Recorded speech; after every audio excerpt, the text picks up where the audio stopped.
Selamat datang di channel Ceramah dari Hati. Selamat menonton dan semoga dengan video ini kita bisa menjadi pribadi yang lebih baik. Amin. Assalamualaikum warahmatullahi wabarakatuh. Innal hamdalillah wassalatu wassalamu ala Rasulillah wa ala alihi wa sahbihi wa man tabi'ahum bi ihsan ila yaumil qiyamah. Kepada seluruh keluarga besar Fan Ta'lim dan kepada seluruh yang hadir pada kesempatan malam kali ini, semoga Allah senantiasa memberikan kepada kita ilmu, karena sesungguhnya ilmu merupakan energi di dalam kehidupan kita. Memberikan petunjuk, karena petunjuk itu merupakan kekuatan di dalam kehidupan kita. Kalau kita tidak mendapatkan ilmu, tidak pula mendapatkan petunjuk. Kita tidak memiliki kekuatan dan tidak pula memiliki energi di dalam menghadapi setiap problematika dan setiap kewajiban yang ada di hadapan kita. Seorang bapak tentunya tidak akan kuat ketika menyelesaikan satu persatu setiap tugas yang dia emban. Kalau dia tidak memiliki alasan kenapa dia harus menyelesaikan semua tugas itu. Dan alasan itu tidak bisa didapatkan dari manapun kecuali dari ilmu. Seorang ibu ataupun seorang istri tidak akan bisa menyelesaikan setiap masalah dari setiap kewajiban dan setiap problematika yang dihadapi kalau dia tidak mendapatkan petunjuk. Dan tidak ada petunjuk yang paling maksimal memberikan solusi atas kehidupan kita kecuali adalah petunjuk yang datang dari Allah dan Rasul-Nya. Inilah yang menjadikan kita harus paham why-nya kita, kenapa kita harus mengkaji ilmu. Yaitu adalah karena ilmu memberikan kepada kita energi, dan kenapa kita harus terus mengkaji dalam setiap taman-taman ilmu. Karena sesungguhnya ilmu yang kita dapatkan juga membebaskan kita dari banyak blind spot yang ada pada kehidupan kita. Setiap manusia pasti memiliki blind spot, titik buta yang tidak mampu dia lihat sendiri. Dan tidak ada yang mampu menerangi blind spotnya kita sebagai seorang manusia kecuali adalah apapun yang datang dari Allah dan Rasul-Nya. Karena apapun yang datang dari Allah dan Rasul-Nya, maka sesungguhnya itu penerang di dalam setiap kegelapan pada blind spot yang ada pada kehidupan kita. Kenapa Messi masih membutuhkan pelatih? Karena Messi tentunya sadar dia banyak blind spotnya dan tidak ada yang bisa melihat Messi ketika sedang merumput kecuali yang melihat blind spotnya adalah pelatihnya. Itu analogi sederhana sekali bahwasanya ilmu kita kaji bukan hanya sekedar urusan pahala, bukan hanya urusan kita lebih solih dan tidak solih. Tapi why-nya kita, kenapa kita harus ngaji? Karena sesungguhnya ilmu itu membebaskan kita dari banyak blind spot yang ada pada kehidupan kita. Inilah yang menjadikan kita berharap sekali. Semoga Allah terus memberikan kecintaan kita kepada ilmu walaupun kita belum solih-solih amat. Kita ngaji bukan karena kita pengangguran. Kita ngaji bukan karena kita sok suci. Kita ngaji bukan karena kita sok solih. Tapi kita ngaji karena kita ingin memiliki energi di dalam kehidupan untuk menghadapi setiap ujian. Dan kita ikut dalam setiap taman ilmu, offline ataupun online, supaya membebaskan kita dari banyak blind spot dalam kehidupan kita. Inilah why yang harus selalu kita pegang, supaya kita paham kenapa kita harus senantiasa terikat dengan majelis ilmu. Bukan karena kita ingin menjadi malaikat, bukan pula karena kita ingin menjadi rasul. Kita ngaji karena kita ingin punya energi menghadapi setiap masalah, dan kita ingin supaya kita tidak terbentur pada titik butanya kita selaku manusia ketika kita telah mendapatkan cahaya ilmu yang datang dari Allah. Kepada Allah kita bersyukur atas semua nikmat yang Allah berikan. Alhamdulillah tentunya senantiasa kita bersyukur kepada Allah atas setiap nikmat yang Allah berikan kepada kita. Sikap hati kita ketika mengarungi kehidupan itu, sikap hati kita tidak lepas dari 3 perkara. Syukurnya tanpa syarat, sabarnya tanpa tepi, ridhonya tanpa batas. Inilah 3 komponen dan 3 racikan penting pada hati kita menghadapi setiap perjalanan kehidupan kita. Kita bersyukur dan syukur kita tanpa syarat. Jangan bersyukur ketika kita memberikan syarat. Nanti deh syukurnya kalau saya sudah punya istri. Nanti deh syukurnya kalau akhwat itu dan gadis itu sudah mau menerima pinangan dan lamaran saya. Ini namanya syukur bersyarat. Dan jangan memberikan syarat kepada Allah karena Allah pemilik alam semesta. Karena sesungguhnya dengan memberikan syarat, semakin kamu jauh dari Allah dan semakin sulit hidupmu. Dan kita memberikan syukur kita tanpa syarat. Karena kesyukuran itu merupakan kunci kelapangan di dalam kehidupan kita. Memang syukur tidak menjanjikan kuantitas. Syukur itu tidak menjamin kamu menjadi kaya. Tapi syukur itu memberikan kepadamu ketenangan di dalam perjalanan hidup. Ingat ya, agama kita bukan agama materialisme. Yang semua konteks agama selalu dibawa kepada konteks kekayaan.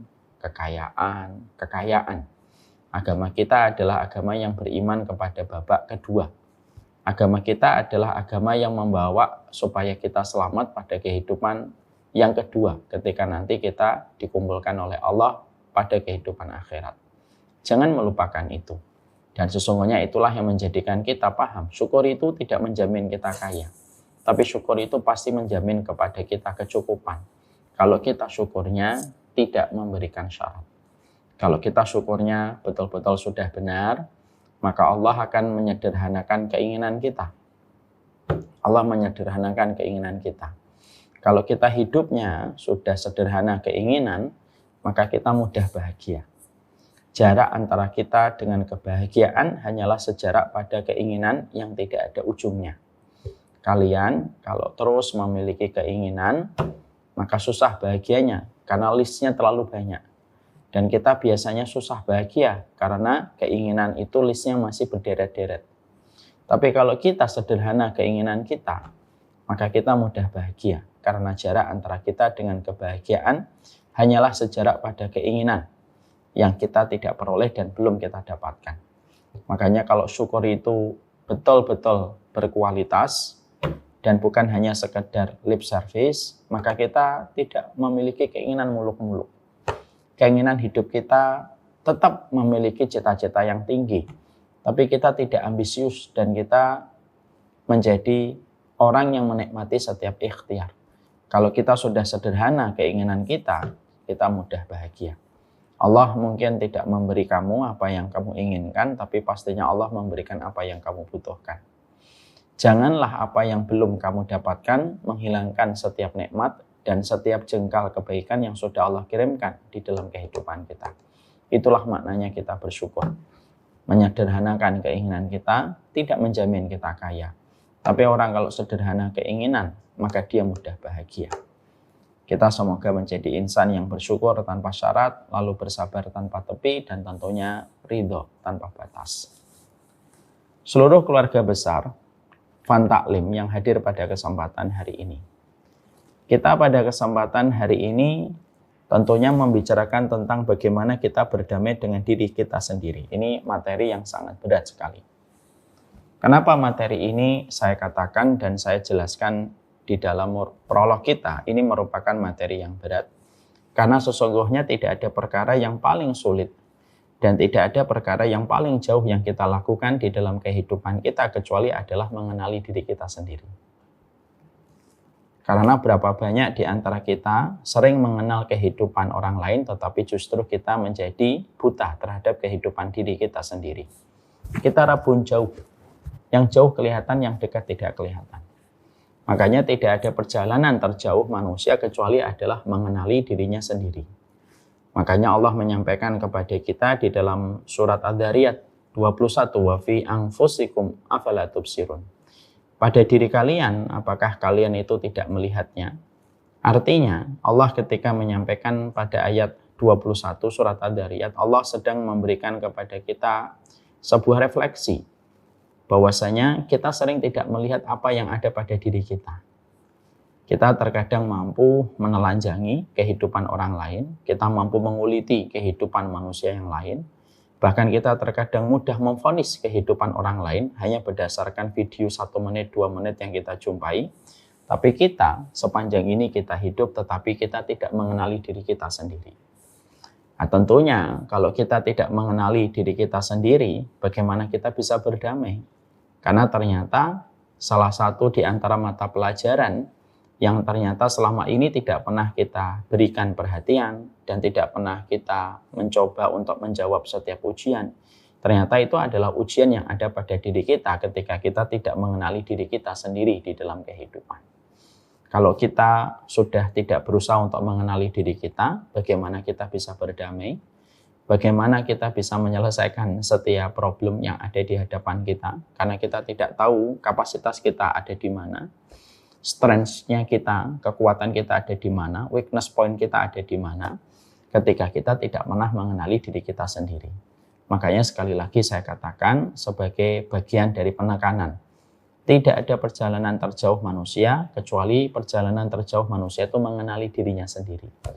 Dan itu Allah sampaikan di dalam satu ayat yang sangat indah untuk kita jadikan perenungan dan refleksi. Ketika Allah berfirman, wa fi anfusikum afala tubsirun. Di dalam dirimu, apakah kamu tidak memperhatikan? Ini merupakan pertanyaan yang tentunya tidak sama sekali membutuhkan jawaban, tapi pertanyaan ini menjadikan kita memikir keras. Ternyata kita itu tidak pernah kenali diri kita sendiri. Makanya banyak di antara konsekuensinya kalau kita sudah tidak mengenali diri sendiri itu apa?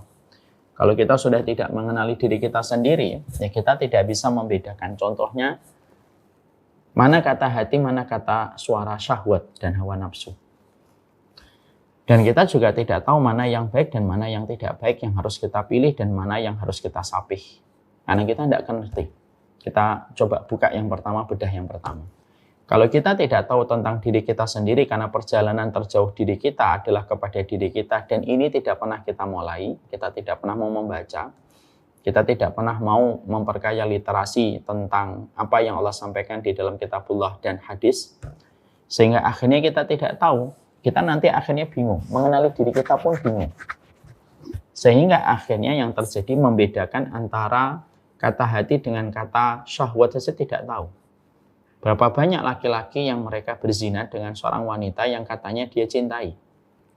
Dia ngotot mengatakan itu cinta gitu. Padahal pada saat itu bukan kata hatinya yang mengatakan itu, tetapi kata syahwatnya. Syahwatnya yang bicara, tapi dia tidak tahu kalau yang bicara itu syahwatnya. Lalu dia mengatakan ini kata hati saya kok. Banyak perempuan yang rela membuka kancing bajunya, dizinai sama laki-laki. Laki-laki itu tidak ada komitmen, tidak ada kesungguhan apapun, hanya bermodal dengan motor dan bermodal dengan mobil, makan 2 kali, 3 kali, diajak keluar. Mungkin bilnya juga nggak sampai 500.000 mungkin. Tapi setelah itu bisa dibawa untuk ngamar. Lalu melakukan hubungan HS ataupun melakukan hubungan ML gitu. Yang sejatinya ketika dia habis melakukan hubungan haram itu, dia berkata untuk menghibur dirinya, nggak apa-apa kok, ini adalah cinta. Padahal pada saat itu ketika dia mengatakan cinta itu yang ngomong bukan hatinya sebenarnya. Tetapi yang ngomong itu adalah syahwatnya. Karena dia tidak mengenali dirinya sendiri, dia pun tidak bisa untuk membedakan mana itu kata hati dan itu mana kata syahwat. Saya tertarik sekali dengan salah satu podcast yang tidak sengaja, qadarullah, saya pernah dengar. Di dalam podcast itu ada seseorang yang dia melakukan operasi transgender. Na'udzubillahi min dzalik. Semoga Allah memberikan hidayah kepada orang ini dan hidayah kepada kita. Lalu ketika dia ditanya oleh podcaster, kenapa kamu melakukan operasi ini? Padahal kamu tahu hal semacam ini sangatlah masih tabu di Indonesia. Ini tidak bicara konteks agama ini. Tapi yang dibicarakan itu konteksnya Indonesia, tabu di masyarakat kita. Yang menarik saya soroti adalah ketika orang ini lalu menjawab, saya melakukan operasi transgender ini karena kata hati saya. Karena saya tuh merasa, saya tuh kayak satu jiwa berada pada fisik yang salah, berada pada tubuh yang salah. Dan akhirnya saya melakukan operasi ini. Ya. Tentunya pertama kita menjawab dulu dengan iman. Yang kita jawab dengan iman adalah Allah itu tidak pernah salah memilihkan jenis kelamin. Kalau ada orang menuduh Allah salah memilihkan jenis kelamin yang harusnya dia perempuan jadi laki-laki atau sebaliknya, dia laki-laki jadi perempuan. Ya kalau Allah sudah kamu tuduh salah memilihkan jenis kelaminmu, terus yang benar siapa? Yang benar dirimu dibandingkan Allah. Sehingga Allah salah memilih jenis kelamin dan kamu mengkoreksi pilihan Allah. Kok akal kita tidak bisa nerima itu ya? Saya nggak bisa nerima itu. Akal kita hanya sebatas segenggaman tangan, itu pun masih banyak hal yang tidak kita ketahui gitu. Orang ini pun kalau ditanya mungkin 100 pertanyaan tentang matematika mungkin juga belum tentu 100-100-nya dia bisa jawab gitu. Tapi dengan kualitas akal yang semacam ini, dia bisa dengan pede mengatakan bahwasanya pilihan Allah itu salah. Itu kan bingung bagi saya. Ini yang pertama jawabannya. Gimana sih kamu menuduh Allah itu salah pilihannya kepada dirimu? Yang kedua yang kita soroti itu adalah ternyata dia tidak bisa membedakan mana itu suara setan yang datang mengetuk di dalam dirinya gitu. Lalu setan itu karena mungkin dia tidak pernah mendekat dan tidak pernah berusaha untuk mengenali kata hatinya sesuai dengan pemberi hati itu, yaitu adalah Allah. Sudah lama tidak pernah mendengarkan masukan, tidak pernah mendengarkan kalimat-kalimat yang harusnya menjadi nasihat untuknya gitu. Lalu dengan begitu pede, dia memproklamirkan dirinya bahwasanya dia mengikuti kata hati. Lah, kata hati yang mana? Kata hati yang mana? Tadi dikatakan jasadnya salah. Lalu dia mengatakan bahwasanya hatinya dia ikutin. Loh, bedakah antara keduanya gitu? Di satu sisi dia telah mengatakan bahwasanya tubuhnya salah. Berarti kan semuanya salah, termasuk hatinya kan? Tapi setelah itu dia bisa mengatakan bahwasanya ini mengikuti kata hati. Terus yang salah mana? Kemaluannya yang salah. Terus yang lain nggak salah. Kok diambil hanya part-part yang dia inginkan gitu. Tapi dari situlah jawaban untuk memberikan kepada kita satu contoh. Kita pun sering kayak gitu. Kita juga sering kayak gitu. Kita tahu nih bahwasanya terkadang ketika kita melakukan satu kesalahan, sebenarnya ini salah, tapi terus kita kerjakan. Yang mana kita selalu mencari pembenaran atas apa yang kita lakukan. Lalu mencoba untuk memanipulasi setiap perbuatan buruk yang kita lakukan supaya tampaknya benar. Ini sudah menjadi sebuah kesimpulan. Memang betul bahwasanya Allah Maha benar di dalam segala firman-Nya. Bahwasanya tidak ada perjalanan terjauh manusia itu kecuali mengenali dirinya sendiri. Makanya tidak salah kalau sebagian ahlul hikmah itu mengatakan man arafa nafsahu faqad arafa rabbahu. Ini sebagian ulama dia mengatakan riwayatnya tidak sahih, tapi maknanya benar. Siapapun yang dia mengenali dirinya sendiri dulu, maka sesungguhnya dia akan mengenali Allah. Kenapa? Ya karena kalau dirinya sendiri aja tidak kenal, apalagi mengenali Allah. Yang sejatinya butuh keimanan secara sempurna untuk mengimani Allah. Yang secara notabene, secara kasat mata tidak kelihatan oleh panca indrawi kita. Nah disinilah akhirnya kita ingin menyampaikan. Berarti kata berdamai itu perjalanan jauh. Perjalanan dekatnya itu adalah pertanyaan ini, mari kita tanyakan kepada masing-masing diri kita. Saya juga. Sebenarnya kita tuh seberapa kenal sih diri kita? Makanya banyak sekali laki-laki dan perempuan, kalau mereka sedang memproses satu proses pernikahan, kalau mereka tiba-tiba ditanyakan kepadanya pertanyaan insidentil gitu. Apa sih yang kamu suka dan apa yang tidak kita suka? Apa yang kamu tidak suka? Kita ini kadang-kadang masih bingung. Apa kelebihanmu dan apa kekuranganmu? Kita pun masih bingung. Ya. Karena hal sekecil itu saja, pertanyaan sekecil itu saja terkadang tidak mampu kita jawab dengan jujur. Bahkan terkadang kita cuma menjawab 1-2 dari sifat yang kita miliki, dari ratusan sifat yang sebenarnya harusnya kita kenali. Sehingga itu sudah menjadikan kita berangkat dari satu titik poin yang penting sekali. Bahwasanya kata berdamai itu dimulai dengan sebuah kata-kata yang singkat dari sebuah pertanyaan. Kita bertolak dari satu ayat di dalam surat Ad-Dhariyat 21. Kita itu sudah melakukan perjalanan untuk mengenali diri kita belum sih sebenarnya? Atau jangan-jangan tadi saya sampaikan, jangan-jangan kita lebih fasih ketika ngomongin orang, kita lebih mudah menguliti orang, kita lebih mudah untuk menelanjangi kehidupan orang, tapi ternyata kita tidak pandai untuk menguliti dan untuk menelanjangi diri kita sendiri ketika kita pun masih sering berdusta untuk diri kita sendiri. Dan ini sebuah teguran untuk kita. Makanya Allah juga menyampaikan surat Ad-Dhariyat 21, mari kita relate, mari kita connect-kan. Ini namanya munasabah. Mari kita sesuaikan. Surat At-Tur 21 sangat berkaitan dengan surat Al-Qiyamah. Surat Al-Qiyamah ayat ke-14 kalau tidak salah, Allah menyampaikan kepada kita, balil insan ala nafsihi basirah. walau alqa ma'adzirah. Ya. Sesungguhnya manusia itu yang paling tahu tentang dirinya sendiri kalau dia itu melakukan sesuatu. Walau alqa ma'adzirah, walaupun manusia itu sering mengemukakan alasan-alasan kalau dia melakukan sebuah perkara. Jadi gini, Allah itu ingin untuk membuka fakta kepada kita. Manusia itu sering salah berprasangka sama orang lain. Kenapa? Karena yang paling tahu tentang diri kita itu ya diri kita sendiri. Ya. Walaupun kita sering mengemukakan banyak alibi, banyak alasan ketika kita melakukan dosa dan melakukan kemaksiatan. Tapi sebenarnya kita tuh tahu bahwasanya kita ini pendosa. Jadi artinya surat Ad-Dzariyat 21 dikonekkan dan disambungkan dengan surat Al-Qiyamah. Ini memberikan kepada kita satu kesimpulan yang sangat kuat sekali.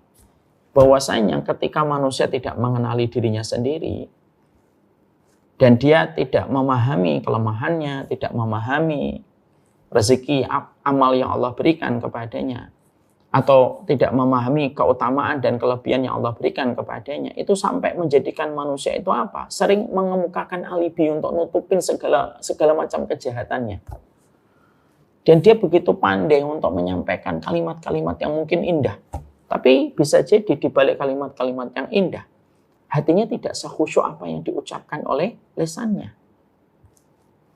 Ya.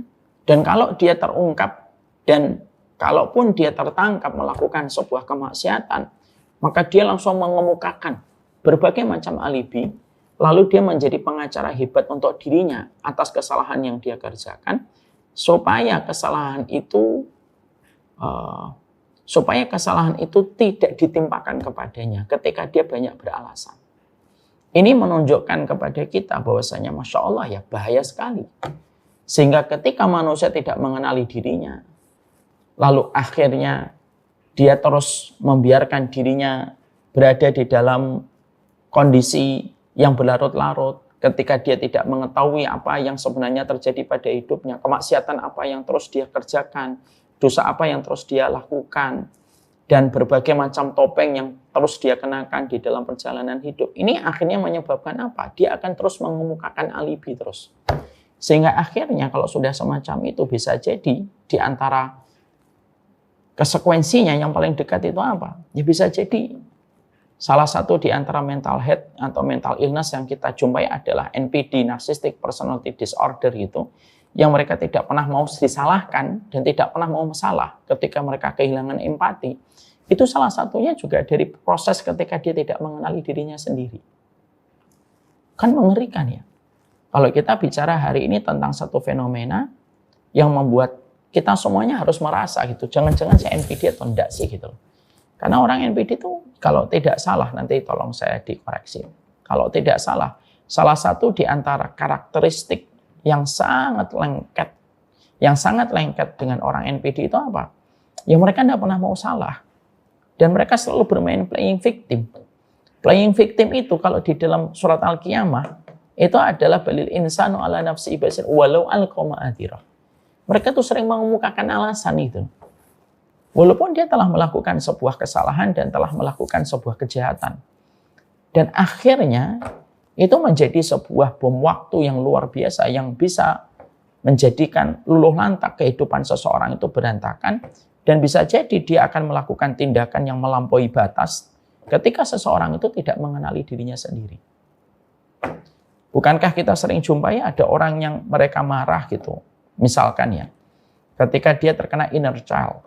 Salah satu konsekuensi orang yang terkena inner child itu apa? Mudah salah satunya dia melakukan sikap keras gitu. Tanpa ketika dia telah memiliki lingkaran luka pada lingkaran masa lalunya, lalu dia tidak mengenali dirinya bahwasanya ada lingkaran luka yang ada pada dirinya ketika di masa kecil. Lalu dia mencoba untuk menutupi dan menutupi, terus menutupi dan menutupi. Yang terjadi apa?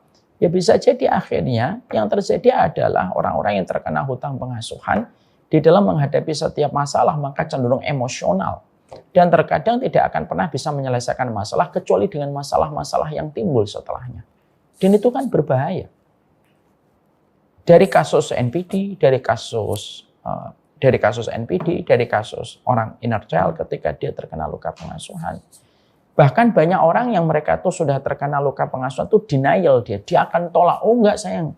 Padahal bisa jadi itulah yang menjadikan dia melakukan kekerasan terus di dalam kehidupan dia bersama, misalkan kalau dia sudah nikah bersama rumah tangganya. Makanya pernah ada satu kasus yang menurut saya ini kasusnya saya khawatir bahwa ini kasusnya itu nyata gitu. Dan kasus ini tuh membuat kita semuanya harus berpikir ulang gitu. Karena kita harus mengenali satu kaidah gitu. Masaibu qaumin inda qaumin fawaid. Musibah yang menimpa kepada orang itu harusnya menjadi pelajaran bagi kita yang tidak mendapatkan musibah itu. Kalau tidak kita pelajari polanya, musibah itu bisa jadi musibah itu bisa mengenai kepada kita. Bukan berarti kita membicarakan konteksnya kita lebih baik, enggak. Kita konteksnya untuk menyerap evaluasi supaya pola musibah itu tidak terjadi kepada kita. Ada dua yang saya peroleh gitu. Yang pertama ada satu kasus seorang suami yang tampaknya baik, ya ikut ngaji, gitu. Ikut kajian. Tapi setiap nanti dia ada masalah dengan istrinya, dia langsung melakukan kekerasan. Istrinya pernah dibanting, layaknya smackdown. Setelah dibanting gitu, padahal beliau berprofesi sebagai dokter. Insya Allah. Bukan mengenai profesinya ya, ini bisa mengenai siapapun. Bisa dokter, bisa ustadz, bisa guru. Lalu ketika dia dalam kondisi membanting, setelah itu minta maaf, nyesel. Setelah itu nanti 1 minggu, 2 minggu ada perkara yang menjadi penyebab ke-trigger dia melakukan kembali. Dan ternyata ketika dicoba untuk dibedah gitu, dibedah kasusnya gitu. Ternyata ketika dibedah kasusnya, beliau ini merupakan seorang anak yang bertumbuh dewasa, tidak bersama dengan orang tuanya, dititipkan kepada kakek neneknya, tidak pernah bersama orang tuanya. Ibunya meninggal dunia, lalu diasuh sama bapaknya, lalu bapaknya setelah istrinya meninggal dunia segera menikah lagi. Ibu tirinya ini sebenarnya baik, tapi karena dia memang karakternya anak ini agak keras, karena mungkin dia ingin menyampaikan suara kesedihannya ketika ibunya meninggal dunia, sehingga dia membahasakan itu dengan kenakalan-kenakalannya yang menjadikan ibunya lama-lama terkikis kesabarannya dan akhirnya tidak kuat. Maka jalan tengahnya yang dilakukan oleh sang bapak adalah menitipkan sang anak kepada neneknya. Dan ternyata itu menjadi dendam. Sehingga akhirnya ini prosesnya ini apa? Ya proses ketika dia tidak tahu tentang kebutuhan basic yang ada pada dirinya. Kan? Sehingga ketika dia tidak tahu tentang kebutuhan basic pada dirinya, dia bodoh terhadap dirinya. Ketika tidak merespon apa yang Allah sampaikan di dalam surat Adz-Dzariyat 21, surat Al-Qiyamah, maka akhirnya apa? Ketika hatinya itu sudah membutuhkan pertolongan, maka itu tertutupi dengan aktivitas yang terus berjalan. Apa yang terjadi? Sehingga akhirnya kita sering menjumpai dan sering kita mendapati orang-orang yang tampaknya secara permukaan baik-baik saja, tapi ternyata di balik permukaan itu mereka menjadi manusia yang sangat berbeda dengan apa yang dilihat oleh orang di permukaan. Bukankah itu berbahaya sekali? Ini musibah, ini menjadi sebuah contoh untuk kita. Yang kedua, saya pernah mendapati kisah nyata ini disampaikan seorang ustadz. Ada seorang ustadz cerita kepada saya, ada seseorang yang lumayan terkenal gitu. Dan juga banyak berbicara tentang hal-hal yang berbau agama gitu. Tapi ternyata dia kecanduan untuk berzina. Tanpa disadari, dia kecanduan untuk berzina. Dia booking banyak perempuan. Dan itu qadarullah ketahuan. Karena serapat apapun kita melakukan dosa itu pasti ada saatnya kalau sudah melampaui batas, maka Allah akan buka dosa itu. Ada tisu nggak? Nah, kertas itu. Saya ambilkan contoh ya. Kita harus paham bahwasanya Allah itu bersifat as-sattar. As-sattar itu apa? As-sattar itu maha menutup. Ini namanya as-sattar. Ini maha menutup. Kalau orang baru melakukan dosa sekali, 2 kali, 3 kali, 4 kali, ditutup sama Allah. Tapi kalau sudah melampaui batas, sudah ngelewatin boundaries yang seharusnya dia dia tahan dirinya pada boundaries itu, ternyata dia lewatin boundaries itu, maka Allah ambil itu.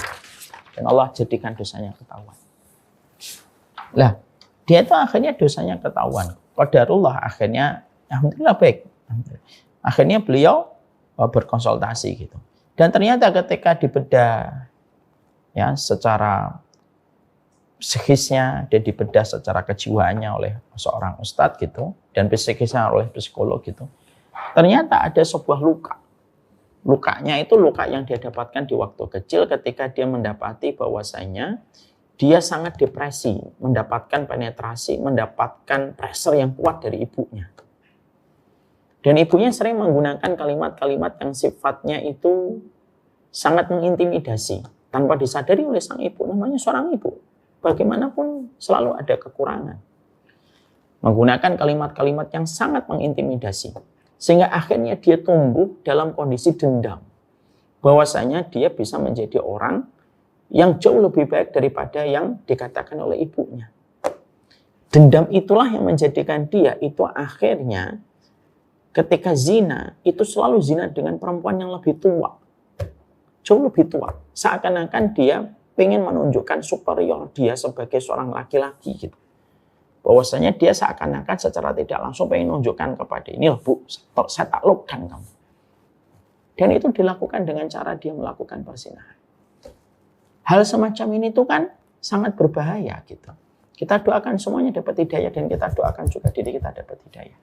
Tapi dua contoh nyata ini menunjukkan kepada kita bahwasanya kita ini terkadang karena kita dalam kehidupan adalah makhluk sosial, ditambah lagi dengan fenomena gadget dan fenomena digital di zaman Dajjal sebelum muncul itu digitalnya luar biasa. Akhirnya kita tuh sering terdistract. Tanpa kita sadari akhirnya kita lalai untuk melihat apa yang harus kita mengerti tentang diri kita. Tentang kelemahan diri kita, tentang apa yang sebenarnya kita butuhkan. Sehingga ketika perkara ini merupakan sebuah kewajiban basic pada kehidupan kita, ya akibatnya nanti akhirnya berlarut-larut. Sehingga akhirnya menimbulkan berbagai macam problem yang terjadi atas kehidupan kita. Itu sebenarnya adalah terjadinya problem dalam kehidupan kita itu ya karena kita tidak mengenali diri kita sendiri dan kita tidak pernah berupaya untuk mengenali diri kita sendiri. Makanya menarik apa yang pernah terjadi pada biografinya Imam Al-Ghazali gitu. Ketika Imam Al-Ghazali itu sudah menjadi guru besar gitu, tapi dia tinggalkan itu semua jabatannya itu. Dia tinggalkan semua jabatannya. Lalu yang terjadi adalah beliau mengasingkan diri dan beliau tuh pengen mencari titik terdalam di dalam hatinya itu apa gitu. Imam Al-Ghazali, kalian harus membaca bagaimana biografinya Imam Al-Ghazali. Itu dia tinggalkan semua glamornya, pengagungan kepada dirinya, posisinya yang sangat dieluk-elukan oleh umat pada saat itu. Pada saat ketika beliau berada pada puncak-puncaknya orang, ketika telah mendapatkan keutamaan dalam ilmu, tapi justru ada yang mengusik di hatinya beliau.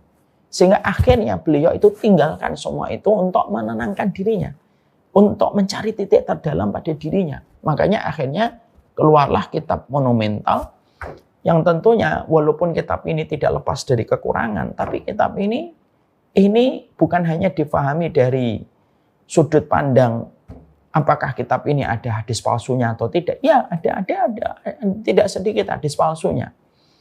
Tapi kitab ini harus dipahami bahwasanya kitab ini lahir dari perjalanan panjang seorang Imam Al-Ghazali ketika dia berada pada puncak keterkenalan dan ketika dia berada pada puncak ketika dipuja sama orang banyak, maka dia tinggalkan itu untuk mengenali dirinya sendiri. Makanya kitab Ihya Ulumuddin itu kitab yang tetap layak dijadikan referensi. Makanya sampai Ibnu Qudamah saja memberikan mukhtasar kan, memberikan kitab ringkasan namanya Minhajul Qasidin. Hadis-hadis yang bermasalah dikeluarkan, tapi tema per bab yang dibahas oleh Imam Al-Ghazali itu tetap menjadi salah satu kurikulum yang menyebabkan seorang Ibnu Qudamah memiliki kitab yang diambil dari khulasah dan ringkasan dari kitab Ihya Ulumuddin. Dan itu kitab lahir dari sebuah perenungan diri. Itu pula lah yang menjadikan kita memahami Rasulullah SAW itu. Makanya beliau itu mendapatkan mukjizat karena beliau adalah seorang nabi. Makanya yang dilakukan oleh Allah pertama kali ketika memberikan pertolongan kepada baginda Nabi SAW, maka yang dilakukan oleh Allah itu apa? Yaitu adalah membedah dadanya Nabi dan membersihkan hatinya Nabi dulu kan. Dan itu terjadi ketika Nabi masih belia. Berapa kali Nabi dibedah dadanya oleh malaikat Jibril, perintahnya Allah? 2 kali. 2 kali. Dan kita menyaksikan kata Anas bin Malik, yaitu seorang sahabat belia yang menjadi pembantunya Nabi selama 10 tahun. Sampai memberikan testimoni, kuntu ara asarul makhid fi sadri Rasulullah. Aku ini melihat bagaimana bekas jahitan itu ada di dada Rasulullah Shallallahu Alaihi Wasallam. Artinya betul-betul dibedah itu memang ditinggalkan jejaknya untuk kelihatan. Dan yang dilakukan Allah pertama kali itu apa? Membersihkan hatinya Nabi. Bukan hanya dibersihkan, tapi setelah itu Nabi dijadikan anak yatim, piatu, lalu dijadikan Nabi dalam kondisi dipindah-pindah dari satu orang kepada orang yang lain, dijadikan Nabi menggembala kambing, itu semuanya tarbiyah. Itu semuanya tarbiyah. Itu semuanya edukasi tingkat tinggi yang diberikan Allah kepada Nabi Muhammad supaya persoalan pada dirinya selesai dulu sebelum beliau akan memikul tugas besar bagaimana memberikan cahaya kepada seluruh umat manusia. Itu yang dilakukan Allah pertama kali itu ya Allah menyelesaikan apa yang ada pada kehidupan Rasulullah SAW. Nah inilah yang menjadikan kita akhirnya memahami betul. Pada kesempatan malam kali ini yang ingin saya sampaikan itu apa? Mengenali diri sendiri itu penting sekali. Dan ini bukan bersifat anjuran. Ini bukan bersifat himbauan, tapi ini merupakan sebuah kewajiban. Karena kalau kita tidak mengenali diri kita sendiri, maka kita tidak akan pernah tahu apa yang kita butuhkan di dalam kehidupan kita. Kamu tidak tahu apa yang kamu kenali dirimu sendiri, kamu tidak tahu apa yang kamu butuhkan. Kamu sakit, tapi kamu tidak tahu kamu sakit apa. Terus gimana? Apa racikan obat yang kita harus berikan kepadamu kalau kamu tidak tahu penyakit kamu itu apa? Ini merupakan perkara untuk membuat kita membuka hati dan pikiran kita gitu. Sehingga pertama yang kita harus lakukan sebelum kita mengenal kata berdamai dengan diri kita sendiri itu adalah yang harus kita lakukan pertama kali adalah mengenali diri kita sendiri. Ini yang kita harus mengerti. Makanya setidaknya setelah kita memahami bahwasanya kita ini diwajibkan untuk mengenali diri kita sendiri sebagaimana firman Allah yang tadi kita bedah di dalam surat Ad-Dzariyat 21, perjalanan terjauh manusia itu adalah mengenali dirinya sendiri, maka setidaknya apa perkara-perkara yang harus kita mengerti. Maka setidaknya ada beberapa hal yang menjadi ada beberapa hal penting yang harus kita jawab untuk diri kita sendiri. Sebelum kita nanti melanjutkan kepada sebuah tahap yang kedua, berdamai dengan diri sendiri. Gimana sih mau berdamai, mengenali diri sendiri aja belum kok. Makanya akhirnya yang pertama, ada beberapa pertanyaan besar yang tentunya kita harus tujukan kepada diri kita sendiri. Kalau pertanyaan-pertanyaan itu nanti terjawab, baru nanti kita pada step yang kedua. Gimana kita berdamai dengan diri kita sendiri? Ya. Karena sekali lagi kita harus paham, mengenali diri sendiri itu merupakan diagnosa penting supaya kita tahu apa yang kita butuhkan dan supaya kita mengerti apa yang harus kita lakukan setelah kita memahami tentang diri kita sendiri. Ini yang kita harus mengerti. Setelah kita memahami ini, maka ada beberapa hal yang harus kita mengerti tentang diri kita sendiri. Yang pertama, memahami tentang bagaimana kita diciptakan oleh Allah. Ini pertama yang penting. Jadi memahami betul bahwasanya yang menciptakan dan mengadakan kita itu siapa. Ini penting sekali. Karena kalau kita tahu siapa yang menciptakan kita dan kita berjalan pada kehidupan kita menuju arah kemana, ini penting. Sehingga kita akhirnya paham, oh ternyata kita ini seorang hamba, kita ini adalah seorang makhluk yang Allah ciptakan, kita punya majikan, kita punya Tuhan, dalam bahasa versi Indonesianya, kita punya Rob yang bernama Allah. Lalu kita tahu bahwasanya muara perjalanan kita itu adalah menuju kepada kehidupan berikutnya, yaitu menuju kepada leg yang kedua. Jadi dari pertanyaan pertama ini, min aina nahnu wa ila aina nahnu. Dari mana kita berasal dan kemana kita ujungnya. Maka sesungguhnya pertanyaan ini basic, tapi ternyata kita tidak sering bertanya. Kita ini sebenarnya simpel. Kita ini adalah makhluk yang Allah ciptakan. Kalau kita sudah memahami kita itu makhluk, berarti kita harus mengikuti majikan. Berarti kita ini statusnya apa? Ya statusnya itu ya pegawainya Allah. Karyawannya Allah. Allah ciptakan kamu supaya kamu menjadi karyawannya Allah. Menuju kemana? Menuju kepada leg yang kedua, babak kedua supaya selamat. Gimana caranya kita bisa selamat pada babak kedua? Ya kamu jujur menjadi karyawannya Allah. Kalau kita tahu bahwasanya ini karyawannya Allah, dan kita terikat dengan Allah Subhanahu wa Ta'ala, dan kita tidak mungkin tercipta begini saja kecuali Allah yang menciptakan kita, maka sesungguhnya kita harus paham Allah tidak mungkin menciptakan kita itu tanpa tujuan. Kenapa sih Kang Ridan diciptakan gitu? Kan kita harus tanya, saya ini diciptakan itu untuk apa? Oh yang menciptakan saya Allah. Menuju arah mana kita diciptakan? Menuju arah ketika kita ingin mendapatkan ridhonya Allah di waktu yang singkat ini, supaya nanti kita selamat pada babak yang kedua. Karena babak kita itu, kehidupan kita itu kehidupan yang kedua. Ini pertanyaan simpel. Tapi kalau pertanyaan ini terjawab dengan jujur, bukan hanya sekedar terjawab secara teoritis, tapi terjawab secara jujur pada hati kita, dan kita merenungkan setiap waktunya, dan kita merenungkan setiap saatnya. Kamu itu karyawan. Kalau kamu karyawan, taat sama majikanmu, taat sama Tuhanmu, taat sama Robmu. Nanti Allah yang ngatur semuanya ketika Allah itu menjadi Rob bagi kehidupan kita. Maka ketika ini terjawab, maka menjadikan kita itu akhirnya tahu apa yang harus kita kerjakan. Ini pertanyaan kalau secara teoritis gampang dijawabnya.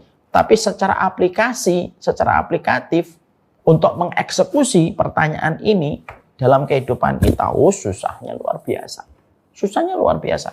Tapi kalau pertanyaan ini memang jujur kita jawab, ini banyak sekali efeknya yang bisa kita rasakan dalam hidup. Jadi enak kita hidupnya. Ya. Anda mengatakan, Ustadz, nanti kalau saya tahu saya ini adalah makhluknya Allah, hambanya Allah. Tapi kalau kayak gitu jadinya capek. Memang dekat sama Allah itu capek. Tapi jauh dari Allah lebih capek. Tapi kita tahu arahnya itu kemana. Akhirnya kita tidak salah untuk mengenali eksistensi kita itu sebagai apa. Sehingga kalaupun kita sudah tahu di situ, minimal nih efek yang kita akan rasakan. Minimal nanti adalah kalau kita terjadi sesuatu, ya kita kembalikan semuanya kembali kepada Allah. Dan ini merupakan proses memantaskan diri kita di hadapan Allah. Contohnya, sambilkan contoh. Mohon maaf ini kalau contohnya agak terkesan terlalu family sentris. Saya ini punya seorang ibu. Ibu saya ini diuji oleh Allah. Ujiannya menurut saya berat. Kedua kakak saya cerebral palsy. Kalau kalian belum tahu cerebral palsy kayak Down syndrome tapi dengan versi yang berbeda. Kalau Down syndrome itu ada pada ciri wajahnya. Kalau cerebral palsy itu kayak orang biasa. Wajah face-nya itu biasa. Tapi secara kejiwaan mereka kayak anak di bawah 5 tahun. Yang ngancingin baju nggak bisa dan lain sebagainya. Kayak anak kecil. Walaupun umurnya sudah 50 tahun ini. Kakak saya pertama 57 tahun sekarang. Kakak kedua 49 tahun itu sudah meninggal dunia 3 tahun yang lalu.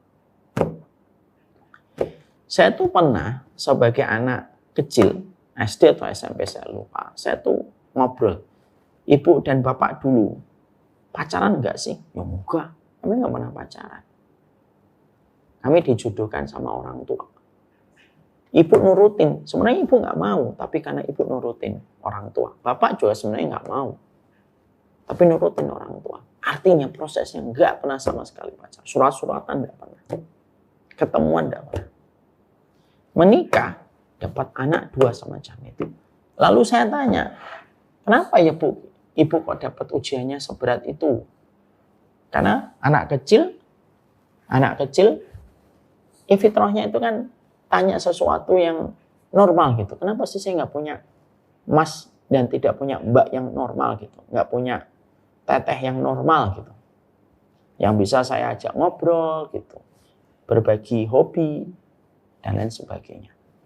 Ada jawaban ibu yang simpel tapi ngena gitu. Dan kemarin saya pas ada acara di Jakarta di menenangkan hati dan memenangkan jiwa itu, saya juga sampaikan ke sana. Jawaban ibu itu apa? Ya nang, kita ini adalah, hidup ini adalah pasrah sama Allah. Ya Allah yang ngatur. Bukan kita yang ngatur. Gitu. Jadi kita itu hanya punya kepasrahan sama Allah. Yaudah, tepati aja janjimu sama Allah. Udah pasrah aja sama Allah. Kan kita tidak bisa ngatur, tidak bisa milih yang kita mau. Allah yang memilihkan. Tapi Allah tidak pernah salah kalau memilihkan sesuatu kepada kita. Makanya saya sering kan ngomong di banyak kesempatan, mungkin bagi yang nge-follow saya pasti paham. Saya sering menggunakan kalimat, Allah tidak pernah salah memilih pundak. Nah, itu kalimat yang saya sampaikan karena saya belajar dari ibu saya. Beliau mengatakan sudah pasrah. Dan ibu saya menjalani tugasnya beliau untuk merawat kedua kakak saya sepanjang hidup beliau sampai beliau meninggal dunia. Kalau beliau ngerawat saya sampai 6 tahun, 7 tahun saya sudah bisa mandiri. Tapi kedua kakak saya tidak pernah mandiri. Makanya beliau malam karena serangan jantung, sorenya itu masih memandikan kakak saya. Masih memandikan kedua kakak saya. Kelapangan hati yang beliau miliki itu, ya, walaupun saya tidak mensucikan beliau sama sekali, beliau jauh dari kata sempurna. Tapi apa yang beliau sampaikan itu memberikan kepada kita tentang sebuah perkara simpel. Kita ini sebenarnya miliknya siapa sih gitu? Kalau kita tidak menjawab ini secara jujur, lalu hanya menjawab secara teoritis, ya kita ini hambanya Allah. Itu teoritis. Pasti dampaknya itu akan berbeda sekali. Itu dampaknya beda sekali. Karena kalau orang itu hanya menjawab teoritis, ya ini hambanya Allah. Tapi ujungnya apa? Nanti kalau ada takdir yang buruk, dia mencela dan mencaci Tuhannya. Nanti dia ketika berhadapan dengan syariat yang Allah turunkan, dia akan menghadapi syariat Allah dengan akalnya. Karena dia nggak paham bahwasanya dia itu makhluk, kecil dia. Dia itu kecil. Kenapa dia sampai nentang Tuhan, nentang Allah gitu? Syariatnya itu diukur dengan akalnya, itu kalangan-kalangan liberal gitu. Ya karena dia nggak paham siapa dirinya gitu. Makanya menarik ya kalau ketika kita dapati Imam Syafi'i ketika menyadarkan orang dalam tanda petik agak liberal pada masanya. Ada seseorang yang namanya Muzanni. Ada seseorang namanya Muzanni. Datang ke Imam Syafi'i, saya tuh pengen tanya sama kamu tentang perkara yang berkaitan tentang akal dan logika. Loh, ketika dapat pertanyaan itu Imam Syafi'i langsung marah. Sini kamu. Kamu tanya tentang apa yang sesuai dengan akal dan logikamu? Iya. Lalu Imam Syafi'i mengatakan, kamu tahu nggak jumlah bintang di langit itu berapa? Nggak tahu. Hitung. Ya nggak bisa dihitung dong. Oke, 1. Nggak bisa ngitung toh. 2. Kamu tahu nggak terbuat dari apa bahan-bahan itu yang ada bintang di langit itu? Detailnya kayak apa? Apa aja itu yang di langit itu? Yang mana saya tahu, saya nggak pernah terbang. Oke, 2, nggak bisa tahu. Yang ketiga ditanya pertanyaan wudhu. 10 pertanyaan, 4 tok yang bisa dijawab, 6-nya salah. Perhatikan nih, gaya jawaban Imam Syafi'i. Ketika dia paham siapa dia dan dia paham siapa Robnya, siapa Tuhannya. Imam Syafi'i langsung berkata, lu akal semacam itu pingin untuk memahami kebenaran dengan versi akalmu, padahal akalmu selemah itu, lalu memaksakan kebenaran dari Allah itu harus sesuai dengan akalmu. Loh, akalmu tuh segede apa kalau memaksakan algoritma apa yang Allah tetapkan itu harus ngikutin kapasitas RAM otakmu, itu kalau bahasa kita. Gak masuk. Dari kata-kata tegasnya Imam Syafi'i itu Imam Muzani. Akhirnya Muzani itu jadi muridnya Imam Syafi'i. Dan akhirnya jadi salah satu ulama besar. Imam Muzani namanya. Kenapa Imam Syafi'i bisa jawab kayak gitu? Karena dia tahu kapasitas dirinya dalam hidup itu siapa gitu. Sehingga akhirnya kalau kita tuh tahu diri kita itu siapa, ya minimal kita itu tahu gitu loh bahwasanya kapan, apa yang harus kita lakukan, gimana nyikapi sesuatu, semuanya itu jadi enak ketika kita tahu kita ini siapa gitu dalam kehidupan kita. Makanya pertanyaan pertama untuk mengenali diri kita itu kata para ulama itu, kamu ini siapa? Siapa yang mengadakan kamu? Kalau kamu tolak pertanyaan sederhana ini, kamu denial dengan pertanyaan ini, nggak akan sepakat kita untuk menata diri kita, itu nggak akan sepakat. Ini baru pertanyaan pertama. Sehingga kalau pertanyaan-pertanyaan ini harus terjawab. Sehingga kita nanti tidak mengedepankan perasaan, tidak mengedepankan apa yang mau kita inginkan gitu. Karena nanti kita akhirnya akan tahu gitu. Kenapa saya harus hidup itu harus tahu apa yang harus dikerjakan gitu. Ya karena kita tahu kita ini siapanya gitu. Kita ini pegawainya Allah, karyawannya Allah. Dan kalau kita jujur menjadi pegawainya Allah, tidak mungkin Allah itu akan ninggalin kita. Mungkin Allah ngasih ujian, tapi Allah lapangkan hatimu menghadapi ujian. Mungkin kamu akan menghadapi problem yang berat, iya, tapi Allah lapangkan hatimu lebih gede dan lebih lapang daripada problem yang kamu hadapi. Gitu. Ya kita ini, karena kita basicnya sudah jelas tahu. Kita ini harus jujur sama Allah supaya Allah yang menyelesaikan semua persoalan dalam hidup kita. Makanya ada kata-kata Nabi yang sangat indah. Intasdukillah yasdukka. Kalau kamu jujur sama Allah, jujur kamu kenali Allah, dan kita jujur mengenali Allah. Ya Allah, Engkau adalah Rabbku, Engkau adalah Tuhanku. Ya Allah yang pasti akan ngatur semua kehidupan kita. Itu Allah yang pasti atur. Ya kita tetap dapat masalah. Iya. Bukan berarti kalau kita sudah beriman tuh berarti masalah tidak ada. Tidak bisa. Hidup tuh memang harus beririsan dengan masalah. Itu caranya Allah membentuk kekuatan kita. Kopassus itu kalau nggak diuji dengan ujian berat tidak akan layak menjadi pasukan komando, pasukan khusus. Kenapa kok berbeda dengan TNI biasa? Karena ujiannya berat. Ujiannya berat diakhiri dengan pengangkatan dan pemberian baret merah di pantai Cilacap biasanya. Tapi proses ujiannya kan berat banget. Jadi kalau kita hidup itu mungkin nggak kita tidak dapat ujian? Ya nggak mungkin. Tapi Allah akan menenangkan. Allah akan melapangkan dan Allah akan membantu kita untuk menyelesaikan satu persatu masalah. Ujian itu Allah berikan kepada kita itu supaya kita itu banyak meresap banyak pelajaran gitu. Tapi kalau kita mulai dari diri kita untuk mengenali, ya Allah saya ini karyawannya Allah, ya sudahlah jadi karyawan yang baik. Jadi karyawan yang baik. Tidak salah kalau orang-orang yang pernah saya baca di sosial media itu mengatakan hidup itu hanyalah panggilan dari sholat kepada sholat berikutnya. Itu bukan perkataan lebay, itu memang perkataan benar. Kita ini hanya memenuhi panggilan Allah saja. Dan pastikan hati kita sebagai receiver-nya itu bisa menerima panggilan Allah. Gitu. Kan hati kita itu kan receiver-nya menerima panggilan. Nah, kalau receiver-nya rusak gimana? Dan gimana kok hati itu tidak bisa menjadi receiver panggilan Allah? Ya karena kita tidak ngerti. Pertanyaan pertamanya itu kita nggak pernah jawab. Kita jawab secara teoritis, tapi kita tidak pernah jawab. Tidak pernah kita jawab secara jujur. Kita ini siapanya Allah. Gitu. Kalau kita sudah jawab kita itu siapanya Allah, jadi enak. Jadi tidak ada orang yang menyembunyikan topeng gitu. Karena dia tahu dia ini siapa. Gitu. Sehingga masalah-masalah hari ini tuh kan ngeri ya. Ada salah satu podcast itu. Saya lupa. Tapi tokoh terkenal, tokoh nasional. Bukan tokoh ya, artinya ya orang yang malang melintang lah di dunia coaching dan motivasi itu. Dia berkata, hari ini kita berada pada satu masa waktu ketika banyak orang NPD memiliki follower hingga ratusan ribu.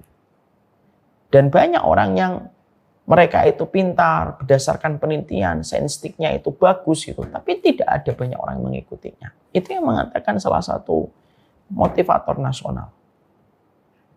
Sehingga akhirnya itu yang paling kita khawatirkan, yaitu ketika terjadinya diri kita itu tidak mengenali diri kita. Makanya pertanyaan basic yang pertama kata para ulama itu apa? Kamu ini siapa sih? Kenapa kok tiba-tiba hadir? Saya hadir secara random. Memang ada yang random di atas muka bumi ini. Saya hadir tanpa tujuan. Saya percaya Tuhan tapi saya tidak mengikuti syariatnya. Emang bisa masuk akal gitu? Kamu masuk Pertamina tapi kamu nggak mau ngikutin aturan Pertamina gitu? Misalkan ada orang agnostik gitu ya. Ya dia tidak ateis gitu. Saya tetap percaya Tuhan tapi saya tidak mau ngikutin, saya tidak mau mengikutin agamanya. Emang mungkin gitu? Kamu masuk YouTube terus kamu nggak ngikutin aturan YouTube. Aturan YouTube aja kamu ikuti kok. Aturan YouTube aja kamu ikutin kok. Lalu kamu bisa pede mengatakan, saya tahu Tuhan itu ada, eksistensinya, tapi saya nggak mau ngikutin aturannya. Nggak logis. Kamu aturan YouTube kamu ikutin kok. Kamu yakin adanya Tuhan, tapi kamu nggak mau ngikutin? Karena pertanyaan pertama ini belum selesai. Kamu dapat, saya tanya, kita pengen dapat email saja. Kita pengen dapat email saja. Kita itu harus ngikutin term and condition yang disajikan dan disuguhkan oleh Google misalkan. Term conditionnya itu yang banyak itu loh, yang nggak pernah kita baca. Yang di bawahnya itu accept sama decline. Itu aturan sepanjang itu kita harus terima. Kalau kita klik yang decline, tolak, nggak bisa kita dapat email. Makanya orang agnostik itu menurut saya bingung. Kamu yakin adanya Tuhan tapi nggak mau ngikutin aturannya.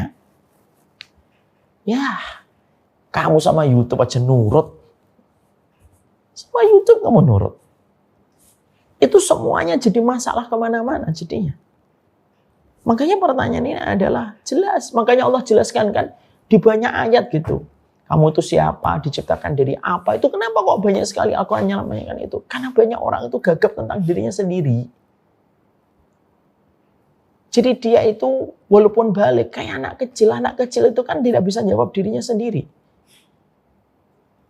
Dan akhirnya dari pertanyaan simpel ini kalau tidak kita rawat betul, lalu kita berikan penanganan atas pertanyaan pertama ini, yang terjadi apa? Seluruh kehidupan kita akan menjadi berantakan.